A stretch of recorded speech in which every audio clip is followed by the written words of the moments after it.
Bharat Pakistan border પર આવેલા વાવ શહેર ખાતે છેલ્લા કેટલાય સમયથી પરપ્રાંતીયો ઈસમો મકાનો ભાડે રાખી ઇન્ટરનેશનલ કોલ સેન્ટર ચલાવતા હોવાની જાણ સાયબર સેલ ભુજને થતા ઓચિંતાની દરોડા પાડી તપાસ હાથ ધરી હતી। બનાવની જાણ સરહદી પંથકમાં થતા ચકચાર મચી જવા પામી હતી। વાવ શહેર નજીક એક પરામાં પરપ્રાંતીય ઈસમો સોલારના ટેન્ડર બહાર પાડતા હોવાનું બહાનું કરી છેલ્લા કેટલાય સમયથી એક મકાન ભાડે રાખ્યું હતું, જે મકાનમાં આ લોકો આંતરરાષ્ટ્રીય કોલ સેન્ટર ચલાવતા હતા।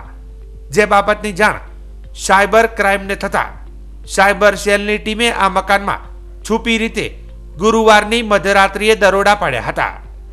જે દરોડાની તપાસ મધરાત્રિથી વહેલી સવાર સુધી અને સાંજ સુધી ચાલી રહી હતી।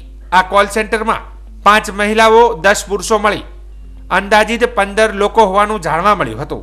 તમામ યુવક યુવતીઓ અલગ અલગ રાજ્ય તેમજ નેપાળના હોવાનું પણ બહાર આવવા પામ્યું હતું। સમગ્ર ઘટનામાં સાયબર સેલની ટીમે અત્યાધુનિક લેપટોપ સહિત સાહિત્ય પણ જપ્ત કર્યું છે।